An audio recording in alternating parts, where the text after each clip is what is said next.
Folks, we're back. This is Steve Sanson and Bonnie Mercado with Veterans in Politics. Today, our guest is going to be Drew Johnson. He's a candidate for Clark County Commission District Number F. If anybody that doesn't know where F is, Drew's going to let us know. So that's the show today. Bonnie, do you have any rants? Rants? Yes. Anything you want to get off your chest? Oh my God, we'd be here for a while. Somebody Well, first of all, my name's Bonnie Mercado. You said Mercado. You messed up my name. Mercado.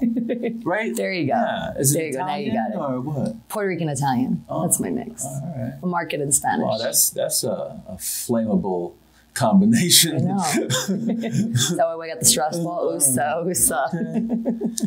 So, do you have anything you want to? I would just say my rant, and not just to you, but just in general, I need the people to get out there, regardless if you're Republican, you're Democratic, like it's time. We need to stand up here. We live here in Vegas, and we need to vote because we need the right people in office. Yeah. Okay. Thank you. Yes. Mr. Johnson. Yes, sir. Tell us about yourself. Well, Drew Johnson, running for Clark County Commission District F. I was born in rural Appalachia. I actually grew up. Where's that? So East Tennessee. Yeah. Kind of where Tennessee and Kentucky and North Carolina and Virginia all meet. Okay. I grew up in a trailer, in a holler. So you like Eminem? Yeah, sort of the hillbilly version of Eminem, right? So you know the 8 Mile. Right. So my grandmother, my mama, as we called her, used to say, we know who made the sunshine and we know who made the moonshine. And in my case, it was my uncle. So, but sort of how I got into the world that I'm in, the public policy world, is when I was a kid, I was in a terrible school district, and I was in a failing rural school district as opposed to a failing urban district that we hear so much about. And my mom actually drove about an hour round trip.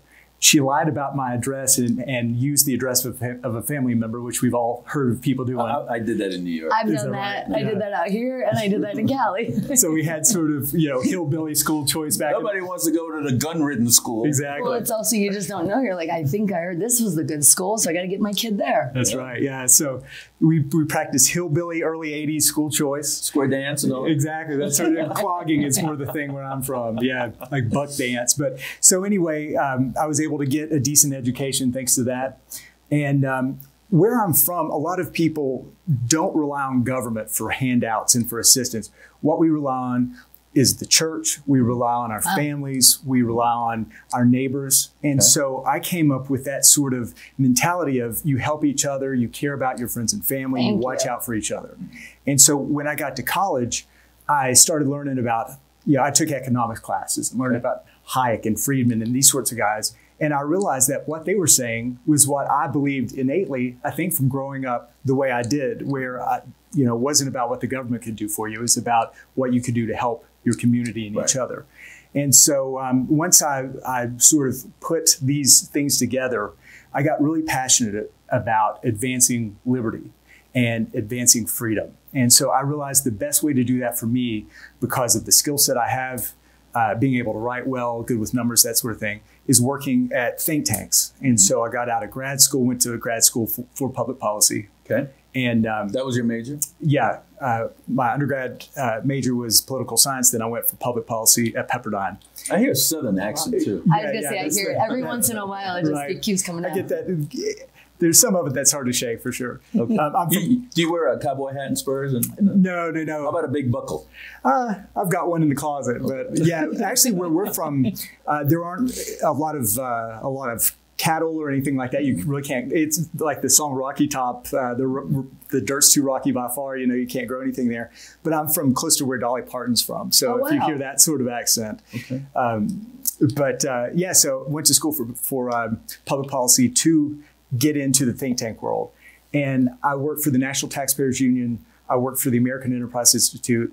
When I was about 24, I found a real calling to go back to Tennessee, where I'm from, and start a free market think tank. So what I started was Tennessee's version of the Nevada Policy Research Institute. So did you come up with the think tank concept? Well, no. So, and how does that even work? You got like 5 guys in the room. Yeah. You hear think I need to be more specific about what the heck a think tank does. So a think tank, most of them focus on certain areas of public policy. So there are some that do tax and budget policy, like the National Taxpayers Union. Mm-hmm. There's some that focus on schools and education and school choice. So what I started in Tennessee was a state-focused think tank, and the idea was that we gave good lawmakers good ideas that were based in limited government principles. So we would advocate for school choice, lower taxes, less spending, reducing regulatory burdens so that more people could start businesses and live their American dream. And we were really successful with that. It's still in existence today. It's one of the more innovative and successful state-based think tanks. And what I was able to do while I was there was a time when Democrats controlled everything in Tennessee. And we shifted and became more focused on being watchdogs. And we employed investigative journalists, and we were able to expose corruption and get some bad lawmakers out of office. And one of my right down our alley. Yeah, exactly. That's what I saw. Yeah, I listened to him last night and I said, oh, yeah, okay. It's what you've been successful doing. So a lot of it's accountability, open records requests, and stuff that I know that you've been really successful with. And one of my favorite things that we did was we found that Al Gore's utility bills were 20 times the national average. So if you remember, right after he won the Academy Award for An Inconvenient Truth, he was completely embarrassed because he looked like a huge hypocrite because his utility bills were $2,100 a month, his electricity bill. And so we found that, and we're able to show him for the charlatan. Well, in his defense, how big is his house? It is. He's like, I'm trying to delay, but wait. It's 4.5 times bigger than the average house, but he used 20 times more electricity. So even when you figure for that, he's still 5 times more than average. And he was being hypocritical. And he's telling us to walk, ride a bike to work and to hand wash our clothes and all this sort of stuff. But then he wasn't. Exactly. I'm like, if you're going to say it, then you do it too. Right. So in Tennessee, we were able to hand wash with you. Okay, let's do it together. Exactly. Wash a bike without in the bathtub with what was it, the wooden board they used to use? Yep. Yeah. Which is a musical instrument for me. I try to get my stomach like that so they don't have to use the wooden there you board. go. But so in Tennessee, we were able to expand charter schools from 12. There was a cap of 12 to now the cap is like 120. Okay. We were able to get ESAs. We were able to get rid of the sales tax on groceries. The final income tax that they had, we got rid of that. So I got to a point where I found some good people to take it over, and I had an opportunity to get more into the media. So I was an opinion page editor. I worked at the Washington Times. I went to work for some other think tanks. And so to fast forward a little bit, today, about 8 years ago, my wife and I were in D.C. We wanted to move someplace where there were less taxes, lower regulatory burdens, things like that, because she was starting a business. Okay. And we came to Clark County and we thought, this is it. This is like the place of freedom. And we get here and it's not exactly that way. We were kind of sold a little bit of a bill of goods. But so today I work for... What's not free about Nevada? So, yeah. You can name many things, can't you? One of the frustrations that, and I mentioned this when we did the forum together with other candidates, but to start a small business here in Clark County, to start a hot dog stand, it takes 23 different steps and you have to pay 4 different fees. Yes. You have to employ a CPA and an attorney. And so if you want to make 30 grand a year selling hot dogs, it's almost impossible. I don't know how I could tell you all the hurdles we had to go through just to change this building into a commercial. It's crazy. Oh my God. And how long did it take? Oh, like a year and a half probably. And then all these different things you got to do, handicap accessory and all that and that and this and this.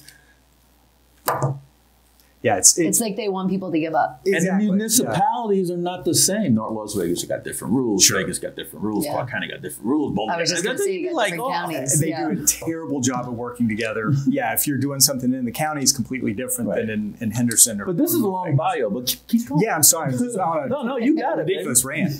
You. By the way, Drew Johnson is the Veterans in Politics endorsed candidate, so he could take as much time as he needs. Go ahead.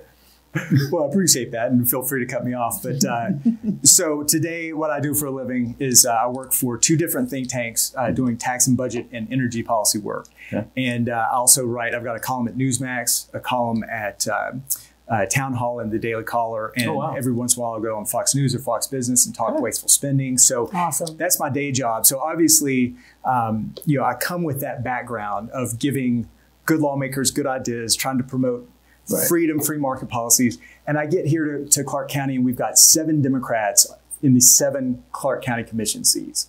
And it's been that way since 2008. And I realized that this time, because the way this district was redistricted, this terrible, progressive, extremist incumbent, Justin Jones, is going to lose. If we put up a good candidate, he's going to lose. But the problem is we can't just put up any Republican. We've got to have somebody who can do something when they get in there. And you got to, and while you're putting up a good candidate, you got to put up somebody that's humble and not arrogant. Yes. And it's been, like you said, you grew up in a trailer. Right. Yeah. I'm sorry, but you have to understand poverty to be able to help people. No, I think that's and especially the empathy. And for me, like, I want to see somebody that's been through it, not just, oh, I've been there. No, you've been there. Right. Yeah. People need to see that. When I started my think tank, I did that with no money and actually lived in my car for 3 or 4 months and, eating ramen and hustling. So I know what it's like, And so you got a purpose and you got a drive. Yes. Absolutely. Every day I wake up and say, how can I make this place liberty? Better? Yeah. How can I advance liberty? How can I advance freedom? How can I make government smaller? And to me, that's making things better. That is very patriotic of you. Well, I appreciate it. I was going to ask you this question, but I'm gonna backtrack a little. What are the zip codes for your area so people could know? Oh, yeah. I'll take you down on the map, kind of where everything is, because there's so many attention, people. So it starts at Red Rock Casino. That's as far north as we get. So basically Charleston, as far. So 89128. Yeah, it's 35. I'm trying to think of there it goes. So then it goes more or less, and there's some carve outs, but between Desert Inn and about Charleston, all the way to the Strip, it includes Chinatown. The Rio. 89106, 89104. You're better at these than I am. 89169. I can tell you neighborhoods, but does it go to 8? I only put smart people on. That's incredible. Yeah, I don't even have all the zip codes memorized. Oh yes, I know Vegas very well. Yeah, and then it goes back out west, so it's Summerlin South, Enterprise. Okay. Let's see, Mountain's Edge. Southern Highlands, and then it goes all the way down to Primm on the west side of the 15. So Good Springs and Sandy Valley, and then there's a little hook that goes into Henderson about where the M is. And so if you're in, so it also passed Jean. So also Jean. Yeah, so Jean. Nobody technically lives in Jean, but there's a terrible casino out there. It's closed down. The prison in that area. Yeah, the prison's right around the corner. It's on the wrong side of the interstate, actually. So it's everything on the side of the terribles, not the side of the prison. If that makes sense. But yeah, and then we got a little hook into Henderson where the M is. It's Sun City Anthem, and Inspirata is basically where it is. So wow, that's a big. It's a humongous, and if you think about it, there are only 7 commissioners for this whole county. That's the size of a state. 7 is supposed to be the lucky number too, huh? Yeah, it's not been for Republicans, that's for sure. But yeah, we represent 340,000 people in each commission district. So hopefully, I'll be representing these 300. And you got Vegas Boulevard. It stops just before, just before Vegas the Boulevard. Oh, okay. So there's never a point that it's on both sides of the Vegas Boulevard except about Cactus, down almost as far south as you can go. So we've been doing this a minute. Veterans in Politics have been vetting candidates for a while now. And, when we put out our endorsement list, once in a while you'll hear a murmur or two about, that candidate, or you shouldn't have endorsed this person, or you should have endorsed this person, or that person is absolutely great. But when it came to you, I heard a lot of people saying how great you are. Oh, that's God. You thought it was going to be the opposite. I was like, what did I do? Oh, no, Steve. A lot of people was telling me how great you are. I'm like, holy crap. I couldn't, especially the caliber of people that I was talking to, that I respect, that would tell me how what a nice person you are, how knowledgeable you are. And I was like, I'm so glad Veterans in Politics picked you. Well, I'm proud that. And that's big because it starts with the heart. Yeah, absolutely. I appreciate that. So, Mr. Johnson, if and when you do become the next county commission, what panels or what committees you'd want to sit on to further better our community? Yeah, the way it works is two things. First of all, the county commissioner serves as an ex officio member to over 30 different boards and commissions. And then they also pick about 48 different people to serve on boards and commissions. So everybody serves on at least one water district. Some people serve on two. So that's taken care of. We're all going to do that. The things that really stand out to me are there are two audit committees. One is for the school district, if I'm not mistaken, and the other is for Metro. And so that fiscal affairs, exactly. So that really fits my background. Being a government watchdog, understanding budgets. So those are two things I care a lot about. And everybody wants to control Metro's budget. Yeah, that's right. That's right. And then the other thing that really stands out. I would want to control Metro's budget. Well, yeah, the goal is to shrink it down, obviously, make it more transparent. But, or just make them go out there and do stuff in the community. Yeah, exactly. Yeah, why does it take 30 cops to arrest one guy? Seriously. I always wanted to know I always wanted to know that too. Yeah, and is that the Hulk? Yeah, right. I mean, I know there's no I in team, but that's ridiculous. For one guy, that's, yeah. And there's another part to that, which is they really do need more officers. So it's kind of interesting the way that they... yes, because they're always having 30 people on one person. That may be the case, but yeah. So there's actually money there to hire people. The problem is nobody wants to be cops. A hard time drawing cops. And there's a second issue, which is an issue that's between the county commission, Metro, and the state, which is it's really hard to get dispatchers. We've got, if you call 311 instead of 911. Oh, man, I can already, let me just intervene really quick because just these past days, 2 days in a row, we called the cops because there was an accident, 2 of them, and we were like on hold. Then it was like, we got to transfer you. I'm like, this person could be dead soon. Like, I need somebody now. And it's not their fault. I mean, it's so frustrating when you're waiting for 45 minutes to get to somebody. But honest to goodness, they just don't have the people. They don't have the manpower. So that's something we really need to look at. And hopefully I can help with that on the county commission. Get the right people in there. Absolutely. To get back to your question, though, there's another board, which is I think I'd be really good at because I've done a lot of work with think tanks and grassroots organizations internationally in countries that are developing their economy and trying to work on trade. And there is a commission that one commissioner serves on that tries to promote international trade. And that's something I would love to do because obviously my experience, I think one thing that the state of Nevada has done well that the county hasn't done all that great is everybody tries to go after Japan and China and Germany and the UK. So you'd be a part of the Visitor Authority Board? Is that the one you want to? There's actually another one that is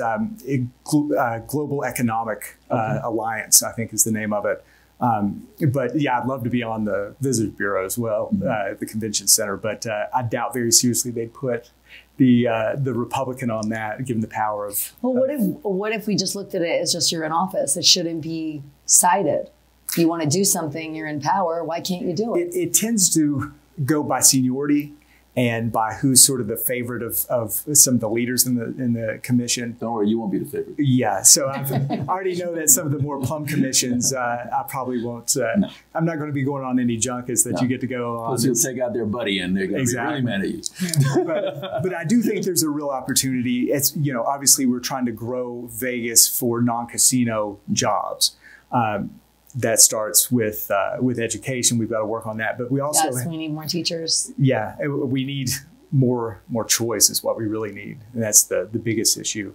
But being able to reach out to some of the secondary markets where Poland instead of Germany or Korea, South Korea rather than Japan, and there are a lot of people who are hungry in those countries to work with a city like Las Vegas, and so I think there are some really great opportunities to work to draw businesses from those sorts of countries rather than everybody just going over, after Japan and China, like I was saying.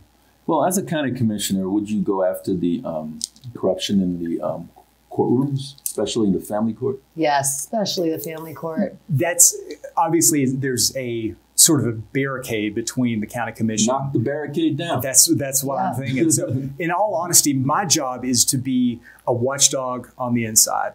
And even though we don't directly deal with courts or not supposed to, we don't directly deal with schools with the Clark County School District. You do deal with courts because if there's a vacancy within you appoint. Justice Court, you appoint. Exactly. If there's a vacancy with the county commission, with the district attorney, you appoint that. And so I think vetting out those people properly, but also I've got, the Clark County commissioners ultimately are the most powerful people in the lives of the people who live in Clark County, except for the governor.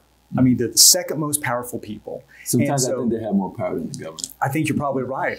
Day to day, what you pay in taxes, starting a business. And so it gives you a tremendous bully pulpit to be able to say, hey, we need to see this change. And don't they make the same amount of money, the governor and the county commissioner, about the same? I think the governor makes more. The county, how much more? The doggone superintendent of schools make way more. I know the superintendent of schools make a lot. I'll be giving up one of my jobs to take this position, hopefully, if elected. Is this a part-time job? Yeah, I'll be taking a pay cut to do it, but I want to be able to focus on the job. And one of the real problems with Justin Jones, the incumbent that I hope to be running against, is he's known as No-Show Jones. He shows up There's right No-Show before. a lot of people known as. He's hanging out with Lombardo. I was just going to say that, No-Show Joe. He is terrible about you can't get a hold of him. If a street light is out, if you've got a pothole, he doesn't respond to you. So that's your job. That's a problem. I was going to say, what are we paying you for? Exactly. So I want to be available to people when they have those problems, when they talk about, hey, there are these problems in our parks. There's this homeless issue here. Oh, I'm glad you brought that up because, yes, we have over 6,000 people that sleep homeless, that they're literally under us. For how long? And now they're coming from California? Right. We need that to be fixed because there's people that need the resources right now.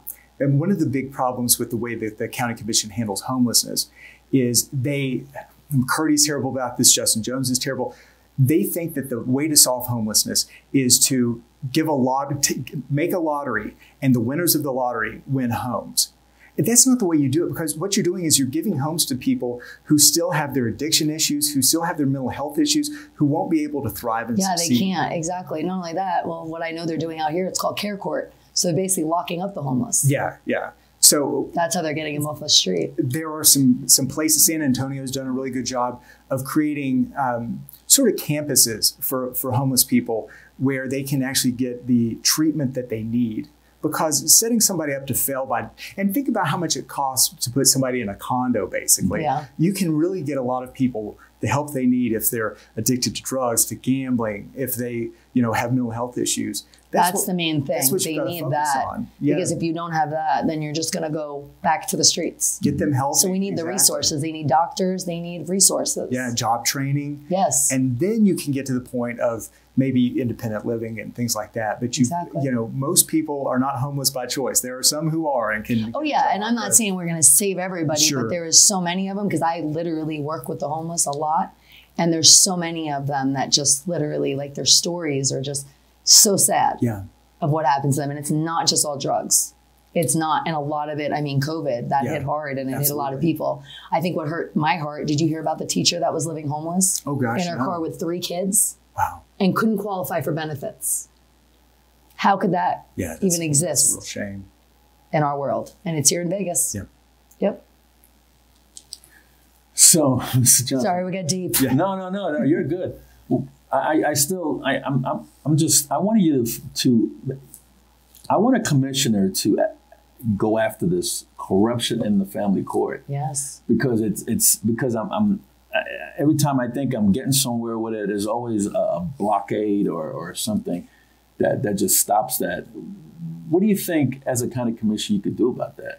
The number one thing that I can do, going back to earlier, is be that bully pulpit, be that loud voice. Because when you're in a position of being a county commissioner, you have the ear of the RJ, you have the ear of the news stations. Mm-hmm. And so I look forward to, I think that you and I can work together to, it's hard for you to get the attention of the RJ, obviously. You're a competitor. They see you, as this guy lighting fires over here. And I cause them problems too. Exactly. So the good thing is I can work with people like you, people who are whistleblowers, people who do open records requests. I'm not a snitch or a rat, but I'm a whistleblower. No, and I appreciate that. And honestly, that's important. I can count. I know once I'm elected, it's going to be 6-1. And so I'm not going to get everything I want passed. And so a lot of times... Oh, of course, and it doesn't happen overnight either. Yeah. A lot of times my value isn't going to be in what I can get passed. It's going to be from what I can stop by holding people accountable and say, hey, this is what they... for example, I don't think the airport name change would have ever happened had I been on the commission at the time, because I would have raised such a stink about it that they would have been embarrassed to do it. I think it's confusing people too. I do too. Do you remember how long you've been here, Mr. Johnson? 8 years. It's probably there. A few years ago, there was the Las Vegas City Constable, and the county commissioner got rid of the Las Vegas City Constable because there was problems within the constable. Now there's problems with the public administrator. Is the county commissioner going to want to get rid of that and make it an appointed position, or have the guardian take over the public administrator's office like how it was before they were separated? I've read quite a few things about what a mess that position has become. So, I mean, that's something that, depending on how things shake out here in the next few months going forward, I think that there may be some options there. And that's actually, what do you think about, there are still constables in different areas. Obviously, it's been taken out of Las Vegas. But what's your thought on constables? Because this world is something you know a lot more about than I do. Well, I liked it when the constable was elected because that was a fun race. Yeah, for you, it gave you something to talk about, right? That was a fun race, but it seems to working out with the sheriff civil, because the sheriff civil said they didn't, the sheriff civil said they didn't want nothing to do with the constable's office, but it seems to be working out fine with them. With Metro's budget, what are your plans for that? Because the county commission controls 60% of Metro's purse. So what are your plans to decrease the amount of crime that's going on in our county? Yeah, don't we have like the highest rate now too? Yeah, murder rate went up 49%. Yeah, over the last year, murder rate has gone up 44%. Burglaries are up 33%. And a lot of that is honestly because of the Clark County Commission sort of handcuffing Metro from being able to do some of the things that they need to do. Justin Jones is this sort of social justice warrior. He was very... During the BLM movement, he was, I won't say that he was trying to defund cops, but he certainly wasn't standing up for police.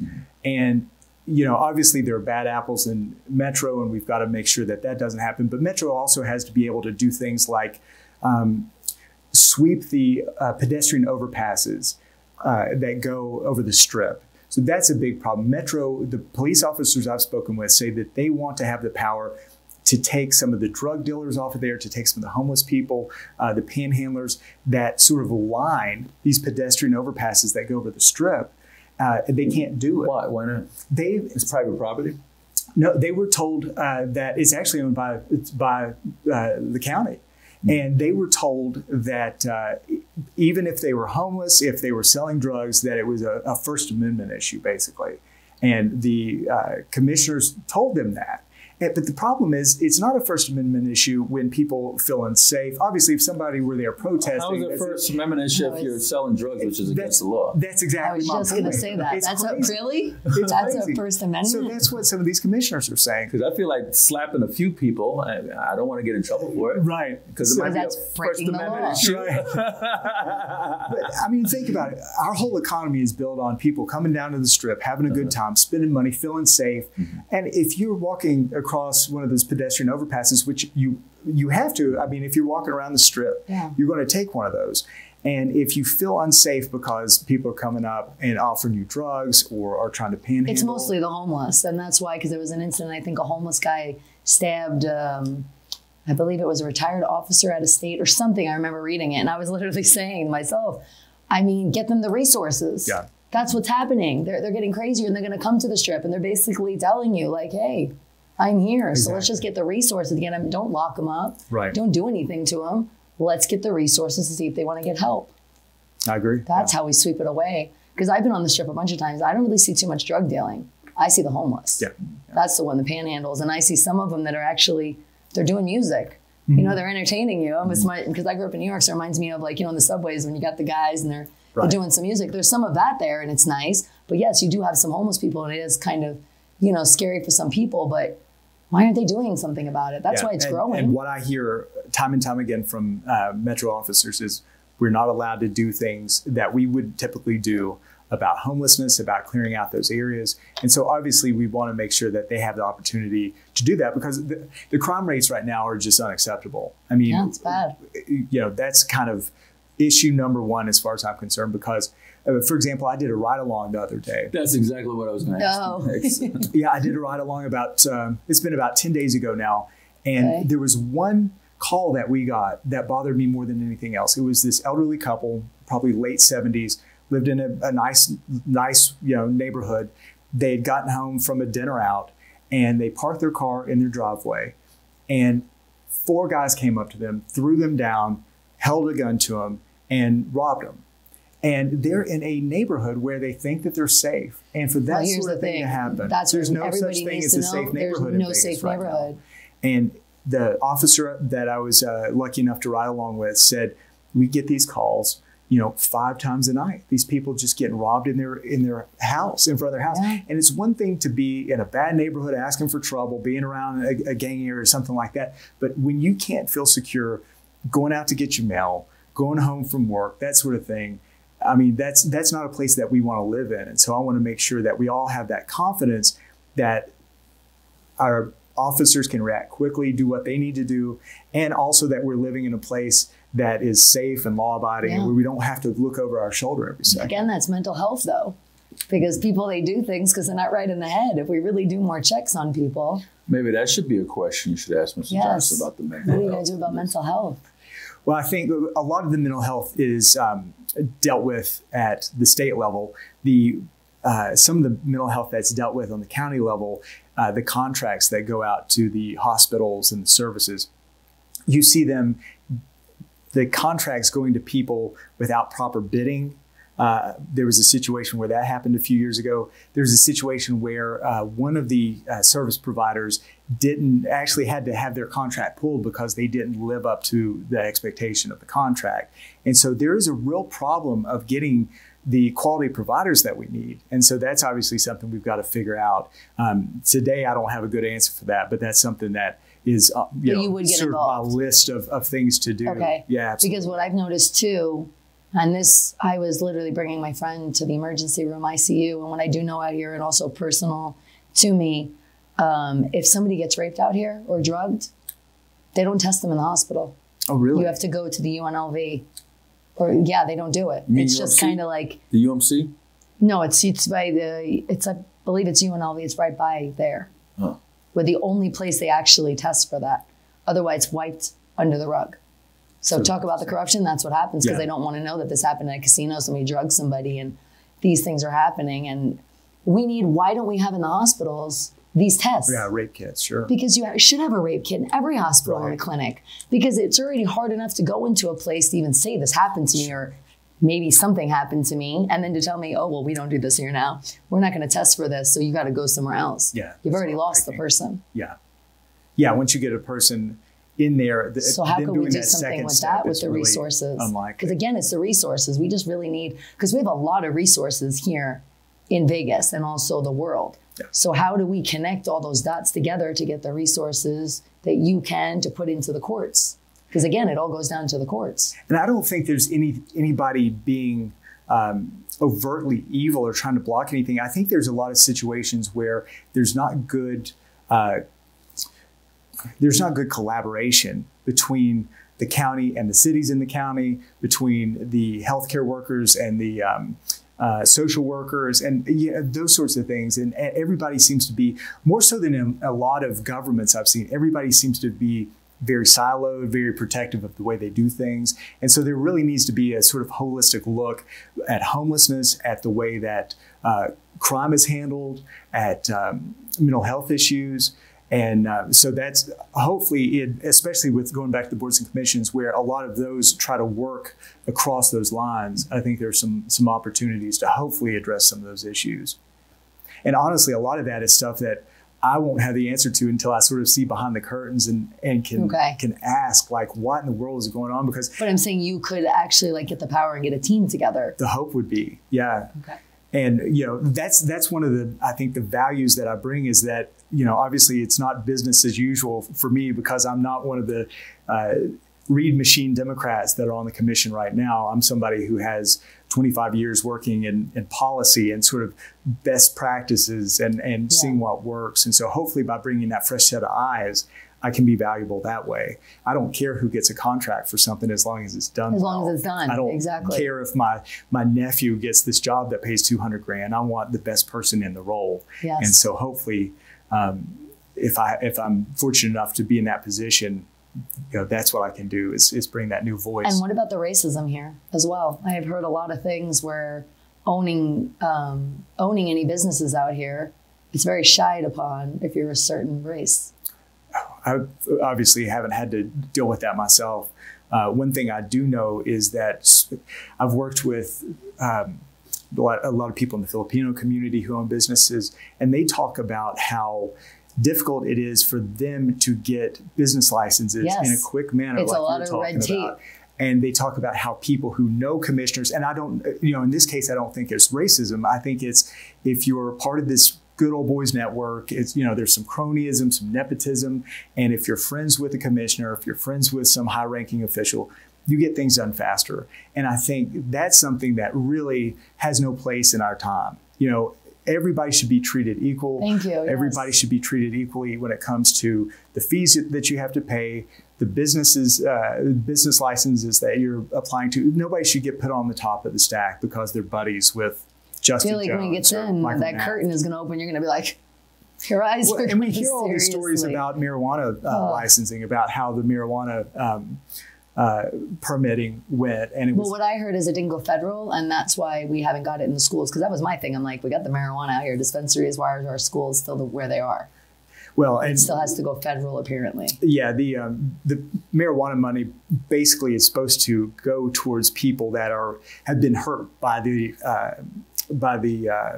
criminalization of drugs, and so it's supposed to go to affected communities. It's supposed to go to mental health issues. And, you know, it just doesn't seem like that money goes quite to where people say. The money definitely, to me, I don't see one anywhere. And not only that, what about the people still in jail today for marijuana? Yeah. And that's obviously a federal issue. It's not the case in Nevada, but that's a real frustration. Yeah, it's really... So, anyway. You know, she has a good point. Are you going to ask the governor to remove people from jail that were picked up on marijuana charges? Because I mean, there's literally some that's like ticketed. It's like it's so frustrating to think that something that is legal now people are in jail for. And so absolutely, I mean, even as a Republican, I can say that there's no place for marijuana users to be in jail. I mean, it's completely ridiculous. I believe that marijuana should be decriminalized nationally because there's such a burden to taxpayers, to our justice system, to our law enforcement. And I've never smoked marijuana. I've never used marijuana at a time in my life. But I believe that there's no reason for marijuana to be criminalized at this point. It's crazy. And you know, when they first put the question on the ballot for recreational marijuana, the argument was that they were going to use it for to fund education. Right. Yes, so since we don't know where that money is, or are you going to ask for I can tell you where forensic audit? I can tell you where some of that money went. The stadium? No. All the rest of the money in the world went to the stadium. Seriously. So... which is nice, but there's just so many other things. Yeah, it's not the appropriate role of government. So there's actually a pot of money. TIC ultimately is in control, you know, sort of guided where the money went, Sigurlon. And one of the things that the money went for in the past year was for illegal immigrants who got caught up by the law enforcement. This money is going to help get them citizenship. So, and this was reported in the RJ maybe 2 or 3 weeks ago. Several people have written about it. So it's really incredible that the money that was supposed to go to education, supposed to go to low-income housing and you know, urban development issues and things like that, it's going for this very partisan political issue to try to turn illegal immigrants into legal citizens, or help them to stay in the country at least, not get them citizenship, but get them their paperwork to stay here legally. So those sorts of things, that wouldn't happen if I were on the commission, because I would raise so much hell that they wouldn't be able to get away with it. So I guess that's what I want to see. I want to just see, like, it's a strength. Like you said, you'll raise hell. Like, just have your position, like, talk to the governor, do what you have to do. Because, yeah, there's a lot of issues. And obviously it's not going to happen overnight, but these are things that need to be addressed. I do think that we'll be in a better position here in a few months as far as the governor goes, where we can have an ally in the governor's office, an ally here with me in the Clark County Commission, and there'll be more Republicans in more powerful places. And frankly, if we can get a Republican governor, we can get one person on the county commission who's a good Republican, and fill in some of those other seats at the statewide level, and hopefully we at least win the Senate. I mean, we're going to be in such a better position to make changes to stop crazy progressive ideas that have run the state for the last 4 years in particular. So I do have a lot of hope that this election, and especially November's election, is going to change things for the better. It's going to make the state look more purple again instead of this blue. That's where I'm at. That's why I'm seriously, and I want also people to think about that. Stop looking at the sides. Just look at the people. Look it up. And let's stop being segregated. That's what I mean about racism. Racism is segregating with the politics. That's why I love the purple ball, because it's literally like, I'm in a purple seat too. I was like, this is perfect, because it's literally that way. I talk to people, and it's literally just in the nail salon, getting my toes done. And I was talking about who I think sheriff should be and whatever. And this girl just started. And then I told her, I said, okay, tell me. Because I don't want to argue with your politics. I just want the right person in office. Right, yeah. And I've personally met these people and their family. So what you're saying right now, everybody does sins. Yeah. Nobody's perfect. If you say you're perfect, take it up with God, because there's nobody perfect. Yeah. And that's the problem. Everybody is like, it's still Democrat, it's Republic. So I wish I could just vote, press the button, purple, because that's what I think is shying a lot of people away. One thing that's really encouraged me. And I feel like the youth voters, because I feel like there's a lot of youth out there that they need to vote. Yeah, absolutely. They come out, and the TikTokers and trend, it's over. Yeah. The turnout so far, and we're recording this, 4 days into early voting, has been just abysmal. And my hope is that more people realize what's at stake. More people realize, in races like mine, for example, I'm running against a guy who's got $1.3 million in the bank, in Justin Jones, ultimately, if I'm fortunate to win. There are two guys in this primary who together have raised $300. Are you going to tell me that these people who have raised $300 together, this is Campion and Ovnick, have any chance against somebody who's got $1 million in the bank? I mean, they're not out there hustling. They're not able to raise the money. So, they're non-starters. And then you've got a Democratic plant who has been a Republican since last July, who was appointed to a board by Democrats, operated as a Democrat, voted as a Democrat, as the other person in this race. So that's why it's so important that people come out and vote, learn about the issues and the people in the election. Do your research. And not fall. I mean, there's a Democratic plan. You've seen this. I mean, you've interviewed all these people, and I've watched several of the panels that you've done, and you're like, that person ain't a conservative. I know a conservative, and that person isn't a conservative. They are principled. Or they go flip-flop. They are this one, exactly. And they go this way. Or like in my race, I'm literally the only person of the 4 people in my race who's ever voted in a Republican primary before. So they're asking you to do something that they're not willing to do, which is vote for a Republican candidate in the primary. And so we've got to get that out there so that when it comes November, we've got good candidates who can win these offices and not have Democrat lights, or not have somebody who's going to lose on purpose, which I think is the situation that I'm in with the person who's sort of second in my race. Well, I look at it too as also get together. Because let's just say, we leave it up to God if you're going to win or not, to be honest. But if you are meant to be in that seat, or if you're not, let's just say you don't, does that mean you stop?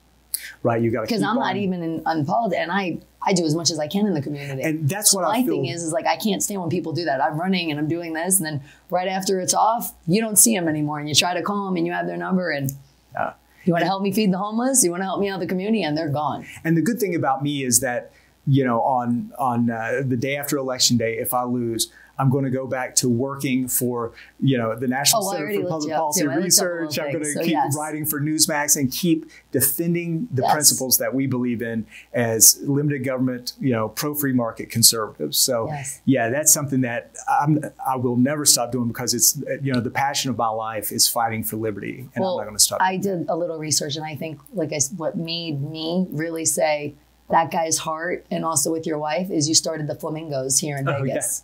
So Golden Knight fans, right? Who like sports and stuff.